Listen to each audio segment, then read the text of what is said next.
Programa Fala Carlão. Oferecimento Bradesco. De ponta a ponta, é com o Bradesco que o agro conta. Olha só, gente, auditório lotado aqui no primeiro Seminário Internacional Josué de Castro de Segurança Alimentar e Combate à Fome. Show de bola, e você acompanha tudo isso, todos os detalhes aqui no seu programa Fala Carlão.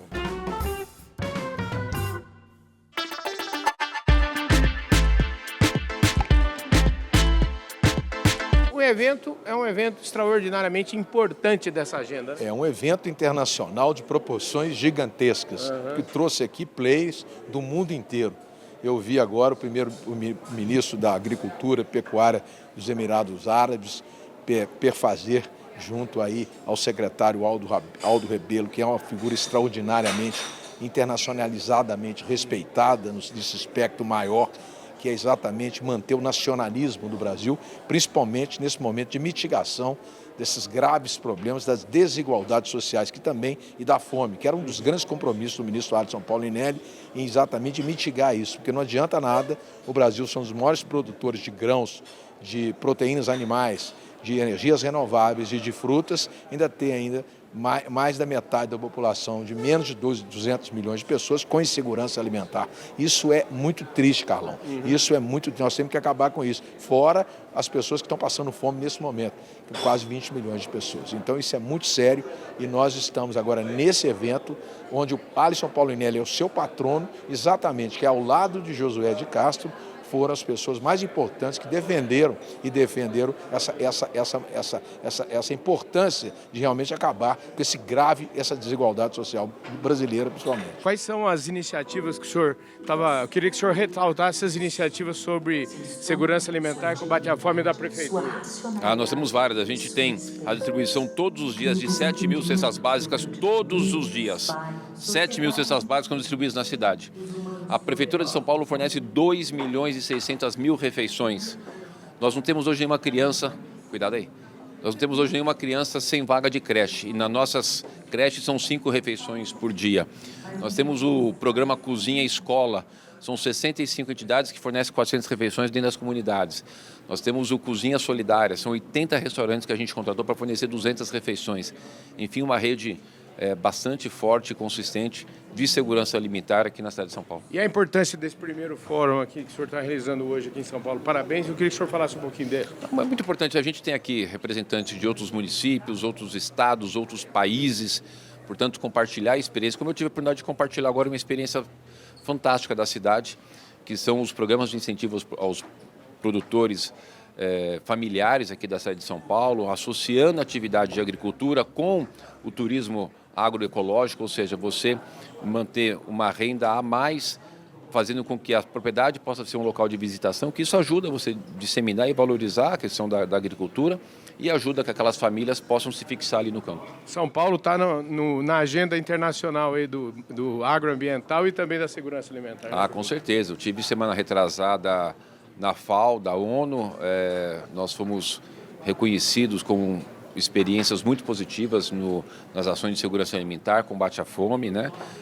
Até escutamos lá na FAO, na ONU, que as experiências de São Paulo precisam ser exportadas para outras cidades, outros países, porque realmente é um exemplo, como em quase todas as áreas, a cidade de São Paulo está sempre na vanguarda, né? O que São Paulo faz, o mundo está de olho, né? O que São Paulo faz, o mundo está de olho.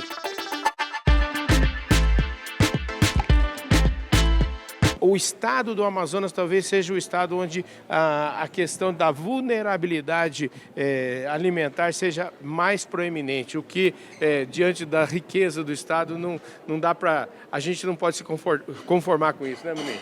Certamente, Carlão. Nós temos aí um grande desafio para o Brasil e para o mundo, né? São esses dois temas centrais, a segurança alimentar e a questão da sustentabilidade ambiental. E o nosso país tem um papel decisivo nesses dois quesitos. O Brasil, como potência agroalimentar energético, né, um país que produz o equivalente a alimentos para 1 bilhão de seres humanos. Né, então, a própria FAO, a ONU, reconhece o papel decisivo do nosso país, do agro brasileiro, para a segurança alimentar brasileira e mundial. E, do outro lado, compatibilizar. E nós acreditamos que isso é perfeitamente possível, produção de alimentos e sustentabilidade ambiental, que não pode de maneira nenhuma ser confundida sustentabilidade ambiental com intocabilidade ambiental. É verdade. Por que o índio não pode fazer determinadas coisas, não pode produzir em determinados temas? Você trouxe aqui uma realidade um pouco diferente e que muitas vezes, no sentido de tentar proteger, a gente acaba penalizando. Eu queria que você começar esse tema, que é um tema mais espinhoso aqui, e toda vez que a gente, eu imagino que seja até fruto do desconhecimento. E eu queria saber, é desconhecimento, desinformação ou é má fé mesmo? Às vezes as três coisas, às vezes uma, às vezes outra, né? Mas assim, no caso das comunidades indígenas, não é só o caingangue. Nós hoje, o caingangue no Rio Grande do Sul, Santa Catarina, Paraná e São Paulo, nós produzimos grãos, produzimos alimentos. Entendi. No Rio Grande do Sul, Santa Catarina e Paraná é produção em grande escala, só que nós temos um problema, que todo dia os índios são criminalizados por plantar sementes transgênicos, porque é proibido por lei, uma lei de 2007, acho que é 11.460, uma coisa assim, o número da lei, que proíbe o plantio de transgênico em terras indígenas. Porque não pode, porque tem que ser de acordo com a cultura, mas a fome não olha a tua cultura para bater lá, para matar criança desnutrida, não tem esse negócio de cultura, ou você come ou você não come, né? E aí, como é que a gente vai plantar? Grão convencional, quando as nossas terras são cortadas por rodovias que escoam essa produção de transgênicos dentro das terras indígenas. Porque nós sabemos que o convencional tem que ter uma armazenagem específica, tem que ter cuidado, tem que ter um corredor ecológico, um corredor verde que separa um plantio do outro. E aí, como é que fica isso? Não pode, mas ninguém dá estrutura para que a gente plante o grão convencional. Ninguém bota dinheiro lá, nem governo, nem programa, nem ninguém, para que a gente plante o grão convencional. E a maior contradição, a cesta básica que é despejada dentro das comunidades indígenas do Brasil inteiro, todos os meses, só tem comida transgênica.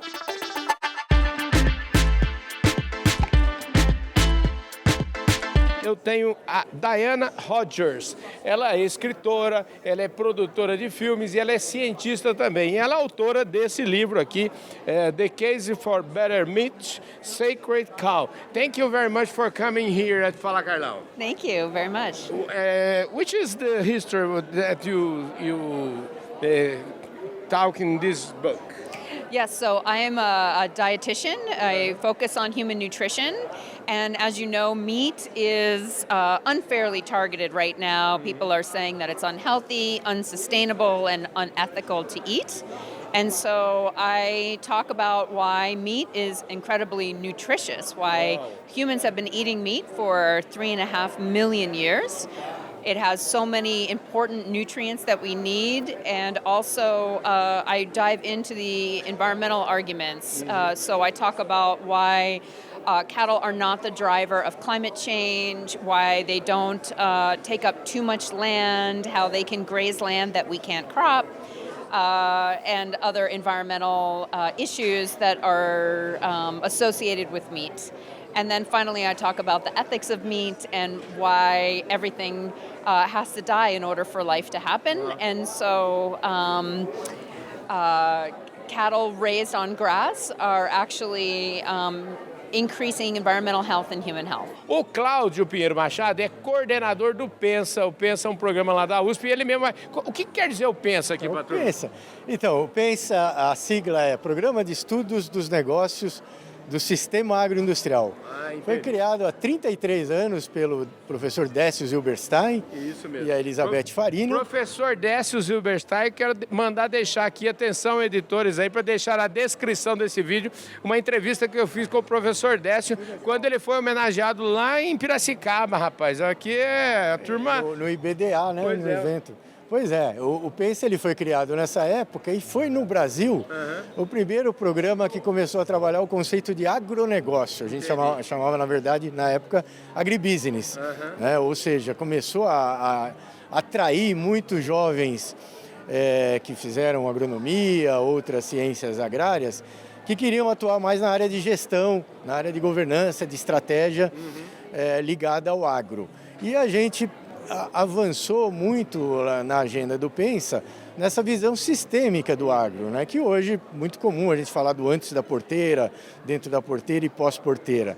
Naquela época, nas escolas, na academia, se falava agricultura, indústria e serviços. Sim. A gente não trabalhava essa visão sistêmica do agro. E Décio e a Beth foram pioneiros e trouxeram um monte de gente muito conhecida no mercado. O Marcos Salva Neves, Marcos Janck, André Nassar, Sérgio Lazzarini, Paulo Furquim, Silvia Sais, enfim, um grupo muito grande de profissionais que se espalharam pelo Brasil e ajudaram a disseminar o conceito de agronegócio.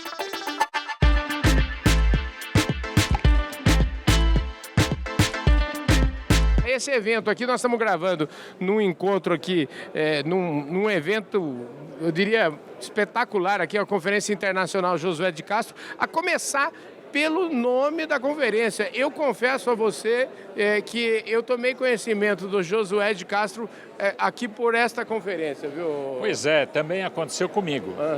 E aí eu fui me dedicar, falei, quem é Josué de Castro? Né? E é um brasileiro, nascido em 1908, e uma geração forte que entrou na FAO, começou a fazer um trabalho na FAO na década de 50, e aí começou a trabalhar intensamente a questão do mapa da fome. Né? Então ele escreveu obras sobre a geopolítica da fome e na época já ele estava muito preocupado com essa temática, né, mundial, porque a FAO é um organismo da ONU, então tem uma responsabilidade mais global.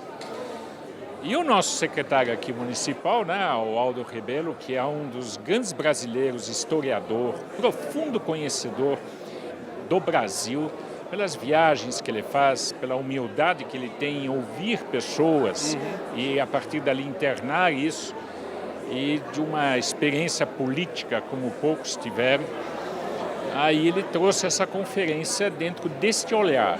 Então ele fez uma referência ao Josué de Castro e ao Alisson Paulinelli. What's about this conference? Let's try to your impressions about this event.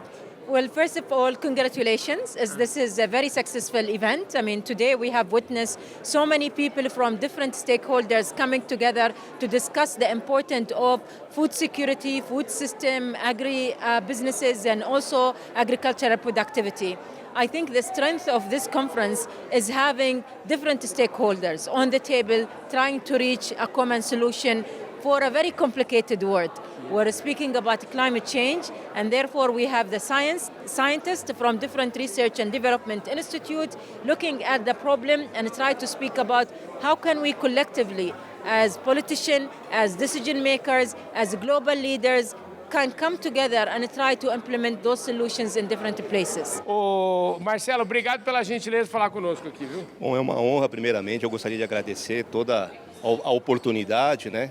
E desse brilhante evento e poder compartilhar com o teu programa, né?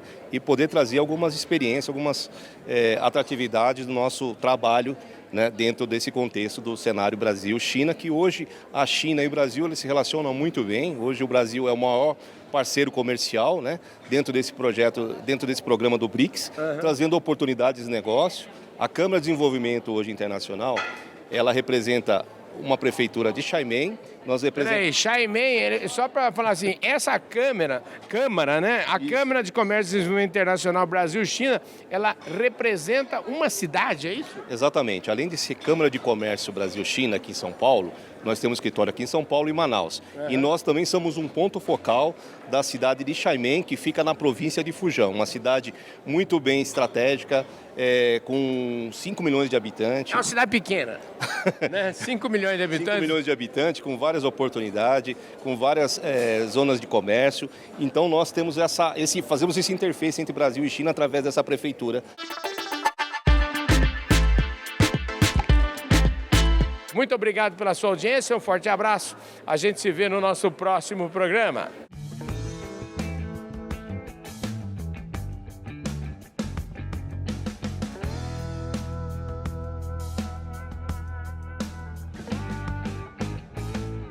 Programa Fala Carlão. Oferecimento Bradesco. De ponta a ponta, é com o Bradesco que o agro conta.